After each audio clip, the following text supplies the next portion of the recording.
En esta presentación se va a dar a conocer algunos factores importantes acerca del socialismo y el nacionalismo impuestos en el sistema de educación en México.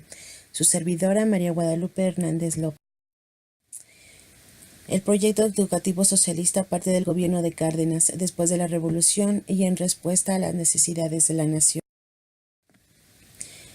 Fue en el 20 de diciembre de 1933 cuando la Comisión formuló un primer proyecto para el artículo 3. La educación que se imparta será socialista en sus orientaciones, tendencias, pugnando que desaparezcan prejuicios y dogmas religiosos y se cree la verdadera solidaridad humana sobre las bases de una socialización progresiva de los medios de producción, es decir, queda asentado en la Constitución una educación socialista.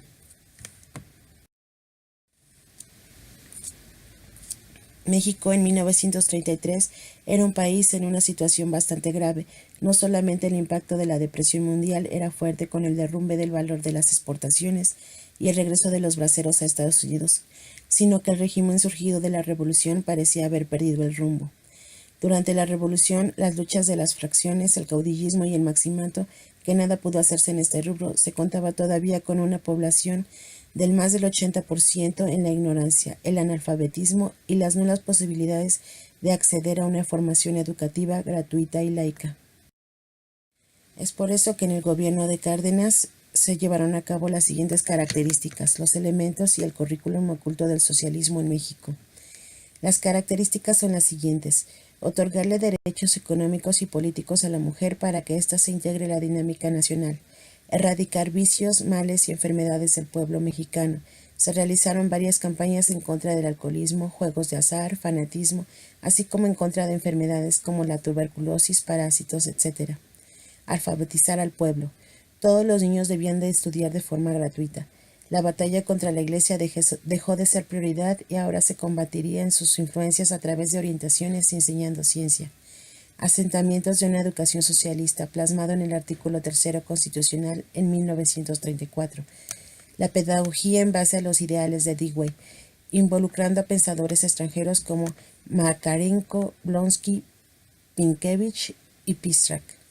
Escuelas populares y rurales, incrementando el número de escuelas y profesores. Fundación del Instituto Politécnico Nacional, Institutos de Física y Matemáticas y la Facultad de Ciencias de la UNAM.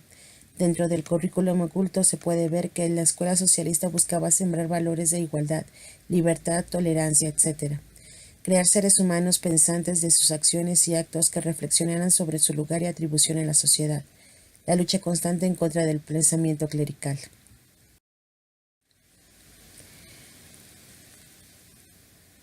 En el cardenismo, la educación socialista se enarboló como bandera y se trató de verla como una enseñanza distinta a la que se estaba llevando a cabo, sin dejar los positivos. Ahora bien, el nacionalismo educativo.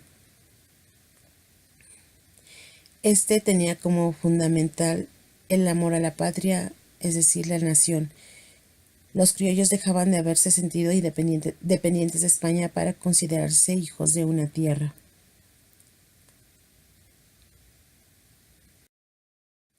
Después de la creación de la SEP ocurren diversos hechos que repercutirían en el futuro del sistema educativo mexicano. Durante la presencia de Plutarco Calles hubo una constante forcejeo entre la Universidad Nacional y la SEP. Los universitarios buscaban mantener el sistema mediante el cual la escuela preparatoria continuaba después de la conclusión de los estudios del ciclo primario. No obstante, por decreto oficial de la SEP se creó en 1925 la escuela secundaria como una nueva institución educativa al servicio de la adolescencia. Algunas características, elementos y currículum oculto del nacionalismo en México son los siguientes: desarrollo cultural de los educandos dentro de la convivencia nacional, social, mantener la paz, solidaridad y la amistad con los países de América. Se restablecen las misiones culturales, se inicia el plan de 11 años.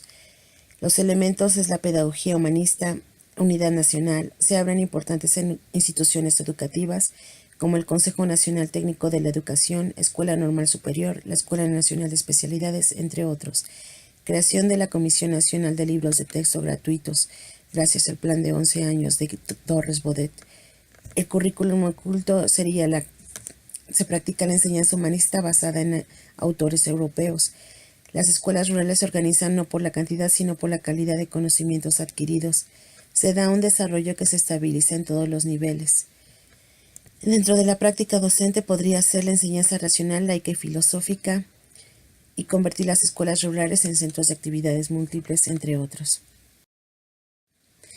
Las diferencias entre el socialismo y nacionalismo, entre algunos de ellos, son: el Estado debe organizarse para garantizar la igualdad de oportunidades y retribución de la riqueza. Y en el nacionalismo son conceptos e ideas humanistas. Toma el poder político a partir de la conciencia y organización de las clases oprimidas y aspira a una sociedad de iguales en la democratización y el poder. Y en el nacionalismo, homogeneizar la diversidad cultural, impulsar el conocimiento con misiones culturales y escuelas rurales, esto entre otras cosas.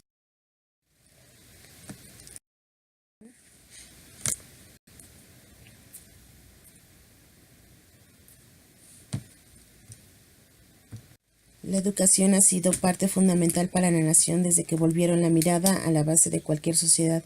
Sin embargo, las repercusiones sociales que se vivieron en ese entonces no fueron del todo positivas. El hecho de luchar por la igualdad, justicia, tierras, participación social, fue un camino escabroso que no cualquiera en la actualidad quisiera luchar.